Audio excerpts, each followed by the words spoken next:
of give you an idea where we fall. I think we ultimately have to, you people have to decide priority and we have to help in figuring out what's necessary to run a quality district. But you also have to be obviously sensitive to the property tax rates. And I think John's point is very, very well taken, or should be, on the fact that it may look like there's X number of dollars in there projected at this point, but that can be a bit misleading too. When you look at total numbers and you want to have, I've always thought we operate on, like John said, 3 to 4 months of operating expenses. So, trying to provide you with some data.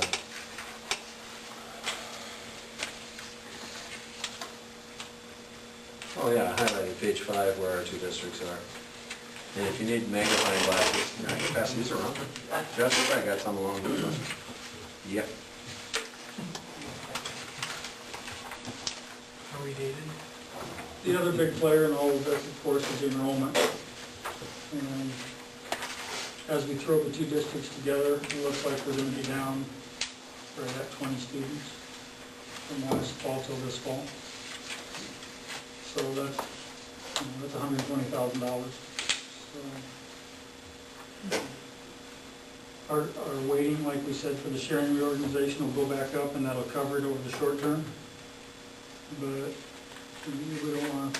I don't think we want to come to rely on that sharing money to get by. I mean, it's only a 4-year deal. The next year's our last year for it, is that right? Or No, we'll receive it for 4 more years, because once you reorganize it, it continues for 3 additional. So we'll get the count of this fall. None this year. For next year's revenues and next year. Okay. So what kind of questions might the board have on this, or what other information can we provide to you so that we're ready to make a move in November? The biggest thing would be the instructional support letter, something that the SAG district has never, as far as I know, never addressed. I know in 9 years on the board we've never had it. I don't think it's ever even come up.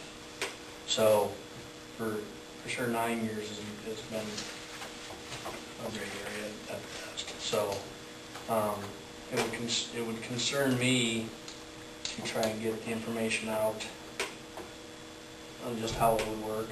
And I don't know, how does the Lakeview, Wallingview, Auburn one work right now? Is it partially income? Is it partially property tax? Yeah, it's both income surtax and property tax.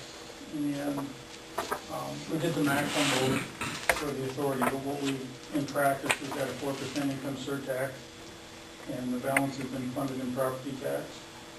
What we found is roughly 1/3 of the revenue comes from income surtax, and 2/3 is coming from property tax. And that would be something that, an example of, if I make X amount of dollars and this is my income tax or whatever, what additional tax would I have to pay? Something I've never had to deal with my tax guy. Be something that the general public in SAC is certainly going to need to know. Makes sense. So examples like that would be nice. And, I guess my 2 cents worth on the PEPL fund, we've kind of, I don't want to say gotten away with not charging for the last couple of years, but that's kind of what we've done. The silo tax seems to have more than taken over what we used to generate for PEPL. And I don't know whether or not, our PEPL funds are pretty healthy right now. The roof project is a big thing, depending on which way we go. Because it needs to happen one way or the other, whatever the board decides. So we've kind of, the last 2 years, kind of kept our property tax down, at least our levy rate down, by not charging for the PEPL.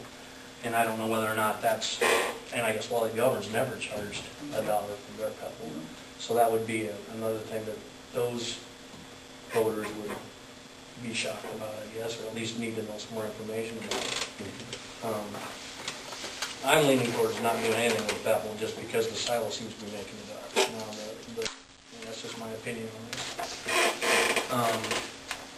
as far as this instructional support levy, I guess I do need to know more information on what it really costs the basic person that is going to file taxes and how it's going to go, so that kind of information I need. We can do that, and one other thing, Kevin, is, we don't want to confuse everybody, if we throw two different levies at them at once and fail on both fronts. So, give that some thought, and talk with people in the next while here. And That's a good point, because when you start doing this kind of thing, if they're confused, they don't know. if they're confused, they're definitely gonna vote no.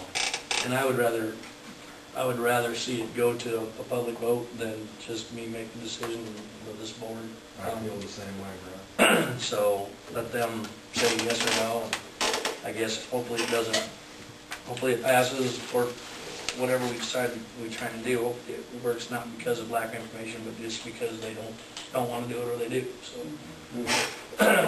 That's, like I said. What about examples of what we're gonna use it for, like the instructional support levy?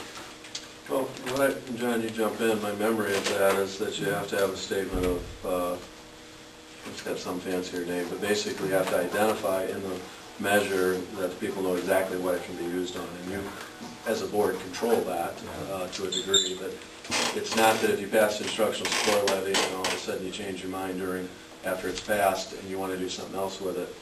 Not really. It's specified. In past district, and I don't know about this district, John, we could talk about Wall Lake through Auburn. The previous district, it was really used for upgrading textbook, curriculum development, different things that were academic focused. And it was all spelled out in that statement of purpose. I would think that would be important to the public too, to know exactly what. Be real clear for it, yeah, absolutely. What kind of money does it, the last one that you guys were doing, what kind of money did it generate in the Wall Lake District? We're generating, you say, 240, 225 a year. So I would think in the new district, we would be looking at the max, which is 10% of your budget, probably around 400,000. I know our Pebble, we used to be 100, 120,000 what it would generate, so it would be an increase in, I guess we leave one out and add to it. Okay. Other questions or information we can help with? The reason we were pushing for that November decision was to catch, is it the February? I believe it's February election day. So give it some thought. Call us with questions as they come up, or if you haven't talked to somebody and they have questions, have them call us. This is good information here too, with It's kind of interesting, isn't it? the districts around us. I mean, we're obviously not the lowest, but we're not even close to the highest.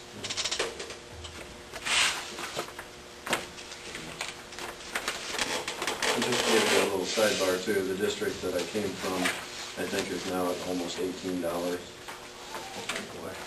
Holy crap. That would shock some people, wouldn't it? Like, leave the ring, yeah, lots of bad things would happen.